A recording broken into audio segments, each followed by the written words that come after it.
ખરેખર તાલુકા વાઇઝ મારે પોતાને ત્યાં આભાર માનવા માટે જવું પડે, પણ એ અભિવાદન આપવા અને અભિનંદન આપવા માટે ભાભર આપણી સૌની વચ્ચે તમામ આગેવાનો વધાર્યા છે. સૌનું ભાવભીનું સ્વાગત કરું છું. બધાનો ખૂબ ખૂબ હૃદયપૂર્વક આભાર માનું છું. મા જગદંબા ભવાની માને પ્રાર્થના કરું કે જે ક્ષત્રિય સમાજનું ઋણ એ અમારા ઉપર છે, એ ઋણ ઉતારવાની મા જગદંબા અમને સૌને, જે અમારા બધા જવાબદાર આગેવાનો છે એને શક્તિ આપે. અને ગરીબ પરિવારની દીકરી છું, પણ જ્યારે જ્યાં પણ તમારે જરૂર પડશે ત્યાં કોઈ દાડો પીછેહટ નહીં કરું, એની આપ સૌની ખાતરી આપો. આજે બનાસકાંઠાનું નામ રોશન એ બનાસકાંઠાના 18 આલમ 36 કોમ તમે બધાએ કર્યું છે. ન ભૂતો ન ભવિષ્ય, લાખો કરોડો રૂપિયા ખર્ચો કર્યો હોય સામે, અને ગુજરાતમાં એકમાત્ર સીટ આવે કે જે આપણે કલ્પના બહાર કોઈ કલ્પના કરે. તો આજે નેશનલ મીડિયાથી કરીને દિલ્હી સુધી વિદેશમાં આપણા ભારતીયો અને આપણા ગુજરાતીઓ રહે કે આ બનાસકાંઠા જિલ્લો ક્યાં છે અને આ કોણ છે.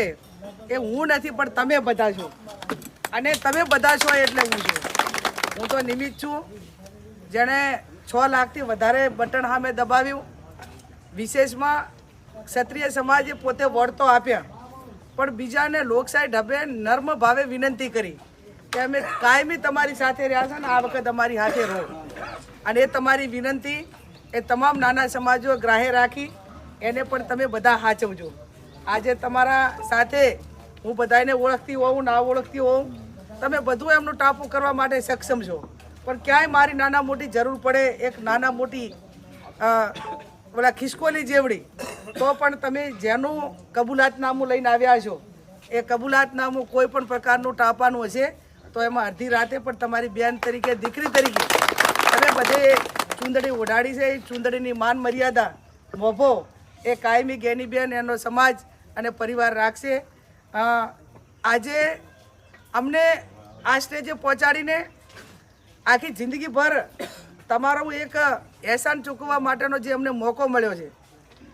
નોંધ કદાચ 2009માં બનાસકાંઠા એક જીત્યું હોત કે 14માં તો એની કોઈ ના લ્યોત, પણ આ કટોકટીના સમયને એક મજબૂત વિપક્ષ, અને હું માનું ત્યાં સુધી ભગવાનની કૃપા થાય તો કેન્દ્રમાં સત્તા પરિવર્તન પણ થશે જ. આજે એક સીટના માધ્યમથી આપણા ક્ષત્રિય સમાજને વિનંતી કરી હતી કે એક બાજુ શક્તિસિંહજી ગોહિલ છે અને એક બાજુ પાટીલ સાહેબ છે, તો એક બાજુ જાગીરદાર સમાજનો મોભી એને સીટ મળશે તો એ દિલ્હીની અંદર ગૌરવ અનુભવશે અને કોલર ઊંચા કરશે.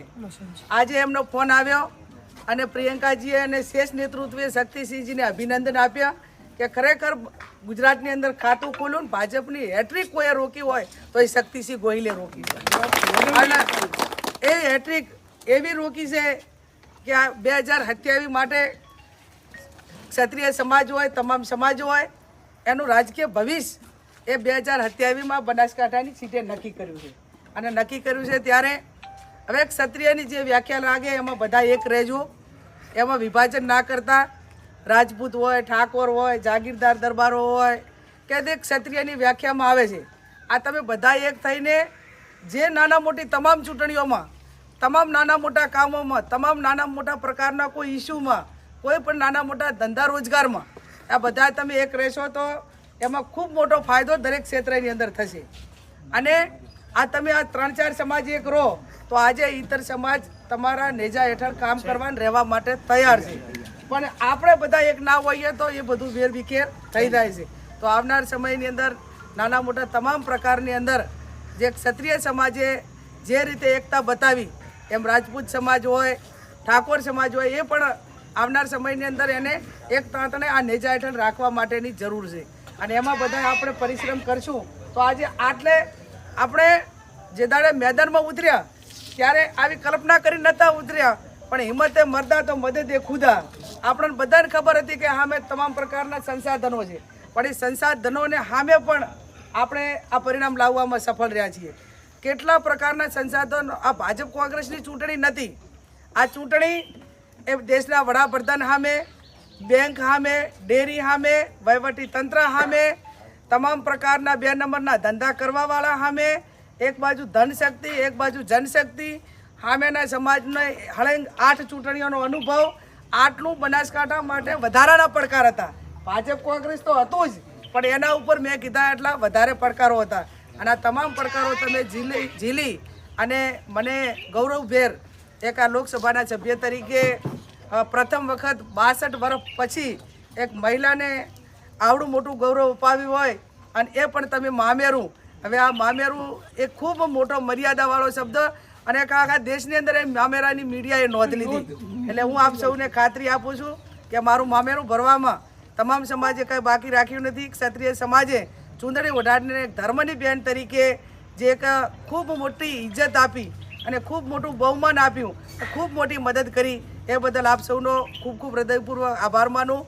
એક આ ઝૂંપડી જેવા એક ઝાડખા નીચે આવીને તમે બધે મારું સન્માન કર્યું, એ બદલ પણ આપ સૌનો ખૂબ ખૂબ આભાર માનું.